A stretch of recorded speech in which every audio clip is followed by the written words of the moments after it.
Prince was only 21, a tall, slim, striking young man whose effortless charm could make any girl smile without him saying much. On campus, he wasn't the richest nor the smartest, but he had a way with words and a burning hunger for the soft life. He wanted comfort, luxury, and the respect that came when people called you chairman. Nice clothes, the latest phone, money in his pocket, things most boys his age could only dream about. Then came Mrs. Belinda. She was 44, a woman who had not only seen money but lived in it.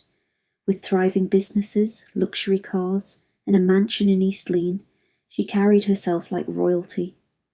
Elegant, beautiful, and commanding, she exuded a confidence few young women could match. Power, influence, and success. When Prince met her, it wasn't just attraction, it was opportunity. To her, he was young, vibrant, and full of the energy her lonely nights craved. To him, she was a golden ticket. Very quickly, she gave him everything. Paid his school fees in advance, bought him a car, secured a furnished apartment off campus, and spoiled him with clothes, sneakers, perfumes, and watches. She wasn't just offering love, she was making an investment. "Prince," she told him one evening, "I'm giving you all this because you're mine. After school you'll marry me, no other girls. I'm the one funding your life." Prince nodded, smiled, and agreed. Why wouldn't he? She was laying gold at his feet. He promised her a future he never intended to give. In his mind, Belinda was nothing more than a sponsor, someone he could outsmart. Soon, the once broke boy who borrowed money from friends became the campus king, popping bottles at parties, driving into school in style, and basking in the attention of girls who now called him chairman. Yet while he thought he was playing Belinda, she believed she owned him. Money, after all, was power, and she reminded him often, "Don't embarrass me. Don't chase other girls. I'm the reason you live this life." Each time, Prince would smile, kiss her hand, and whisper, "Never, baby. You're the only one." But it was all a dangerous game, one built on lies, greed, control, and obsession. By day, Prince was the loyal sugar boy, obedient, sweet-talking, and present whenever Belinda called. By night, he was the campus ladies' king, slipping into hostels, spoiling girls with money that wasn't his, and enjoying the double life. He thought he was too smart to be caught, until one careless mistake changed everything. A light-skinned beauty from level 200, eager to show off her chairman, posted a picture of them together on Instagram. Prince didn't notice, but Belinda did. Scrolling through her phone late at night, she saw it. There he was, smiling with another girl, the boy she had clothed, sponsored, and planned a future with. She didn't scream, she didn't cry. She simply stared at the screen, her face calm but her mind sharp, and whispered, "So this is how you want to play me?" "Okay." From that night, she began to plan. Outwardly, nothing changed. She still sent him money, still called, still smiled sweetly, as though nothing had happened. Prince relaxed, thinking the storm had passed. He couldn't have been more wrong. One Friday evening, Belinda called with her softest voice. "Baby, come over tomorrow. I've got some money for you. Didn't you say you needed cash for exams? I'll give it to you." Prince's eyes lit up. Money was always reason enough. "Yes, baby," he said eagerly. "You know you're the only one for me." The next afternoon he drove to her mansion. The compound was unusually quiet, the air heavy. Belinda greeted him warmly, served him his favourite drink, and watched as he sipped it down. Minutes later his vision blurred, his body weakened, and darkness swallowed him. The last thing he saw was Belinda's calm face, watching, waiting, utterly in control. When he woke, everything was different. He was tied to a bed in a dimly lit, windowless room. Panic surged as he pulled against the ropes, his voice echoing off bare walls. No answer until the door creaked open. Belinda stepped in, graceful in a silk robe, her eyes sharp and cold. "Prince," she said softly, almost tenderly, "after all I've done for you, did you really think I'd let you use me and walk away? Never." "Belinda, please, it's not what you think." "Shut up," she snapped, her voice cutting like steel. "I built myself from nothing. I saw through liars and cheats to get here, but with you, I let myself love. That was my only mistake. If I can't have you, no one will." She stepped closer, her smile slow and terrifying. "You're mine now, and you will stay here, where I can watch you, where you can never betray me again." The door locked behind her, leaving him in darkness. Days melted into nights, nights into days. The ropes dug deeper into his skin. The silence grew heavier. And Prince, once the campus king, realized too late he had never been the one in control. The creak of the gate, the blare of a car horn, each sound made Prince's heart leap with desperate hope. Maybe someone had come to save him, but it was always her, Belinda. She entered like she owned the air in the room, dressed in elegance, bathed in expensive perfume, carrying a tray of food. She would place it gently beside him, untie his hands just enough for him to eat, then tie him back when he was done.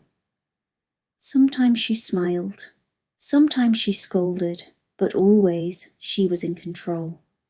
"You see, Prince," she would murmur, tightening the ropes around his wrists, "this is good for us. Out there you lie, you cheat, but here, you're mine, only mine."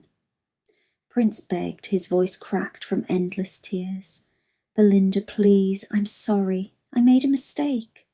I'll never do it again. Just let me go. I'll be faithful, I swear." But she only laughed softly, shaking her head.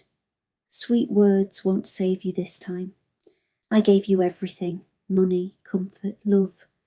You think I'll let you throw that away? Never. If I can't have you, no one can." The worst part wasn't the ropes, or the silence, or the endless days. The worst part was when Belinda wanted him. Late at night, she would enter holding a small spray bottle.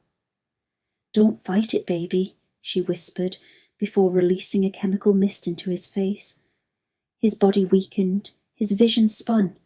Half-conscious, unable to resist, he became her possession. When he woke, drained and hollow, he cried silently into the pillow, wishing to vanish.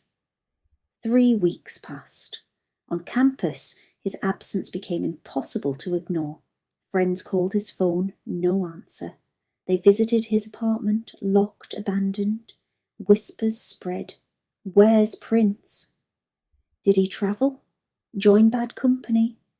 But his closest friends knew something was wrong. They reported him missing. The police stepped in. Questions flew. Who was he last seen with? Who paid his bills? The whispers all pointed in one direction. Everyone knew about the sugar mummy. At first, some laughed. "Check Belinda's house, that's where you'll find him." But as weeks turned into months, laughter faded. His parents wept on radio stations. Posters with his face flooded the city. Students marched for answers. Under pressure, the police dug deeper. Finally, a breakthrough. CCTV footage from a neighbour. Grainy, but clear enough. Prince's car entering Belinda's compound on the day he vanished. No footage of him leaving. This time, the police came with a warrant. Belinda greeted them gracefully, her smile calm, her tone smooth. "Prince?" "Oh, it's been weeks. I thought he was busy with school. You know how young boys are." Her house was spotless, her confidence convincing. Some officers almost believed her, but one officer kept searching, tapping on walls, listening. Then, thud, a hollow sound. The team broke through a false wall, forcing open a hidden door. Inside, tied to a bed, weak and trembling, Prince. The room fell silent. Officers froze at the sight, their hearts pounding. His eyes brimmed with tears. As he whispered, barely audible, Help me! Belinda stood at the doorway, her mask cracking, her calmness dissolving. Her hands trembled as the officers grabbed her. Her reign of control ended in an instant. The rescue spread like wildfire. Videos leaked online. The once flashy chairman of campus was seen frail, pale, hollow-eyed. Behind him, Belinda in handcuffs, once elegant, now disgraced. Neighbours whispered, cameras flashed, journalists shouted, "Madam, why did you do it? Did you keep him here for months?" She said nothing, head bowed, robe dragging on the floor, her power gone. By evening, her name was everywhere. Businesswoman arrested for imprisoning campus lover. The scandal consumed TV, radio, blog, social media. Memes mocked Prince. Curses rained on Belinda. In court, the charges stacked against her. Kidnapping, unlawful imprisonment, sexual assault. Her lawyers fought, but the evidence was undeniable. She was sentenced to years in prison. And Prince? Freedom did not feel like freedom. He never returned to campus. He could not face the stares, the whispers, the questions. His car, his apartment, his designer clothes, all reminders of his bondage. He no longer laughed. He avoided women entirely. At night, he woke in sweats, hearing Belinda's voice echo in his head. He checked his doors again and again, terrified of being trapped once more. His body was free. His mind was not. The boy who once lived like a king now lived in fear. Lesson. Love built on money and control is not love. It is bondage. Prince's greed blinded him. Belinda's obsession destroyed her. In the end, both lost everything. The truth is simple. When you try to own someone with money, and when you sell yourself for comfort, both sides end up enslaved, one chained by desire, the other by fear. Real love is freedom. Anything else is just another kind of prison.